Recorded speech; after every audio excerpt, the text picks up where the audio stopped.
문제 제기가 있어서 저희가 왜 대법원에 갔는지 현장에서 국감을 하게 됐는지 법원장님들 여기 다 앉아 계시니까 설명을 좀 드리고 싶습니다. 화면 좀 올려주세요. 우선 이제 이 자리에 나오신 천대엽 법원 행정처장님께서 그러니까 그 이재명 후보 공직선거법 위반 판결이 있은 다음 날 법사위에 오셔가지고 대법관들이 7만 페이지를 모두 스캔해 간 것으로 확인이 되고 있다. 대법관들이 기록을 안 보고 제출된 문서만으로 판결을 하는 경우는 없다. 제가 물어본 질문에 저렇게 답변을 하셨습니다. 그런데 그 후에 계속해서 답변이 계속 바뀌셨어요. 그래가지고 지난 9월에는 법사위 오셔가지고 제출 문서를 읽고 또 그 판결을 했다. 그러니까 제출 문서만으로는 안 한다고, 기록을 전부 읽었다고, 전자 문서를 읽었다고 하셨는데 9월 달에는 제출 문서를 읽었다고 또 말씀을 하셨고, 그리고 얼마 전 또 그 대법원 국감에서는 이제는 전자 문서를 받는지 종이 기록을 받는지 도저히 알 수 없는 상황이다.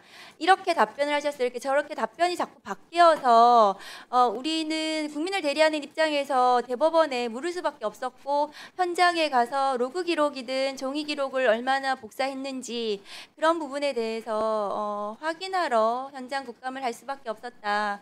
법원장님들께 말씀을 좀 드립니다. 오민석 중앙법원장님, 예. 네, 원장님, 다음 거 보여주세요. 그 중앙지법의 영장 전담 판사님들의 저는 이 영장에 대한 처리가 굉장히 심각하다. 이 박성재 내란 중요임무 종사자에 대한 영장이 기각이 됐는데 기각 사유가 위법성 인식, 그러니까 위법성에 대한 논란으로 다툴 여지가 있다. 이렇게 기각을 했거든요. 그런데 이 위법성에 대해서 그 영장을 기각한 것은 제가 검사 4년 했지만 처음 봤습니다. 원장님께서는 이 영장 기각에 대해서는 그 개별 사건에 대한 거기 때문에 답하실 수는 없겠지만 다음 거 보여주세요. 우리가 범죄 성립에 있어서 위법성 인식은 저렇게 사회 정의와 조리에 어긋난다는 것을 인식하는 정도. 그러니까 법조문을 아는 것까지는 요구하지 않는 건 맞지 않습니까? 네, 위법성 맞습니다. 관련. 예, 맞습니다. 맞습니까? 예. 그러면 다음 거 보여주세요. 계엄 당일날 저렇게 국회 앞에 시민들이 갔습니다. 시민들은 그러니까 사회 정의와 조리에 따라서 이 계엄이 불법이라는 것을 인식하고 저 자리에 가서 맨몸으로 장갑차를 막아 섰거든요. 그러면은 박성재 장관은 검사 출신이거든요. 법률가이고 위법성 인식이 논란이 됩니까? 다툴 여지가 있습니까? 원장님? 영장 재판에서도 지금 기각 이후에 나와 있는데 또 나중에 본안 재판에서도 또 쟁점이 될 수 있는 사항이라서 제가 뭐라고 말씀드리기는 좀 그러면 어렵습니다. 원장님께서는 이 계엄이 불법이라는 거는 생각을 하세요? 예, 그건 헌법재판소에서 위헌이라는 아니요. 명확한 계엄 판단. 당일날 불법이라고는 본인이 생각하셨습니까? 좀 문제가 있는 것 같다는 생각은 했습니다. 문제요? 어떤 문제요? 불법이라고 인식을 못 하셨습니까? 그러면 계엄을 지금 선언할 만한 상황이 뭐가 있는지를 제가 아는 게 없어서요. 그러면은 적법할 수도 있다고 생각하셨습니까? 그럼 원장님 이 계엄이 적법할 수도 있다고 그때 생각하셨습니까? 그렇게까지 생각해 본 건 아닌 것 같습니다. 불법이 맞지 않습니까? 불법 맞습니까? 지금 우리 법원에서 지금 재판 중인 사항이라서 제가 뭐라고 말씀드리기가 좀 이 어렵다는 계엄이 점 양해해 불법인지 주시면 적법인지 이 자리에서 답변을 못 하세요? 헌법에 위반된다는 건 제가 그건 맞는 것 같습니다. 다음 거 보여주세요.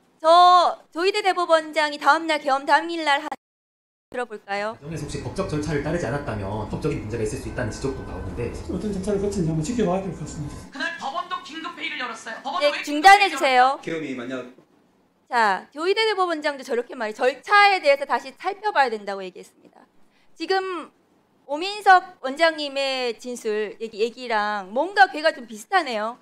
계엄이 불법인지 지금 답변을 못 하시고 조희대 대법원장도 절차의 위법에 대해서 살펴봐야 된다고 얘기를 하고, 또 지금 존경하는 서영교 의원님께서 저희가 법원 행정처장한테 물었더니 계엄이 적법할 경우에 대비해서 긴급 조치가 필요해서 그 대법원에서 긴급 회의를 했다 이렇게 답변을 하셨거든요. 그러면 법원은 지금 여기 앉아 계신 법원장님들은 이 계엄이 적법할 수도 있었다. 이런 판단을 하고 계시는 게 아닌가 걱정이 좀 됩니다. 다음 거 보여주세요. 그래서 지기현 판사가 원장님 지기현 판사가 저렇게 그런 이유로 윤석열에 대해서 구속 취소하고 석방한 것이 아닌지 이 일련의 과정 속에서 계엄이 적법할 수도 있지 않아? 이렇게 판단하고 한 것은 아닌지 다음 거 보여주세요. 한덕수에 대해서 영장이 저렇게 기각됐습니다. 이 영장 기각 사유도 그래요. 법적 평가에 대해서 다툴 여지가 있다. 이렇게 판단하고 기각했습니다. 이게 중앙지검 영장 전담 법관이 한 거거든요. 판단을. 동의하십니까? 원장님? 그것도 제가 뭐 말씀드릴 수 있는 사항은 아닌 것 같습니다. 다음 거 보여주세요. 이 모든 상황들은 조희대 사법부의 윤석열 구하기는 아닌지 저는 의심합니다. 왜냐하면 이 영장 전담 법관들이 수원지방법원에서 일제히 지난 2월에 모두 영장 전담 법관으로 조희대 대법원장이 임명했습니다. 그리고 이 사람들은 이 특검의 영장을 저렇게 줄줄이 기각하고 있어요. 이정재 판사 윤석열 체포영장을 기각했고 그 다음에 정재욱 판사 한덕수 구속영장을 기각했고 박정호 판사는 박성재 구속영장을 기각했습니다. 이렇게 줄줄이 내란의 중요임무 종사자들, 내란의 아주 핵심 관계자들, 윤석열 정권의 아주 계엄에 깊숙이 관여되어 있는 사람들을 전부 다 영장을 기각했거든요. 다음 거 보여주세요. 그렇다면 윤석열도 저 윤석열 탄핵 법정에 최후 진실이 저거거든요. 계엄은 대국민 호소였고 법적 권한, 대통령의 법적 권한에 있었다. 나는 위법성의 인식이 없었다. 이렇게 주장하면 윤석열에 대해서도 나중에 무죄로 풀어줄 겁니까?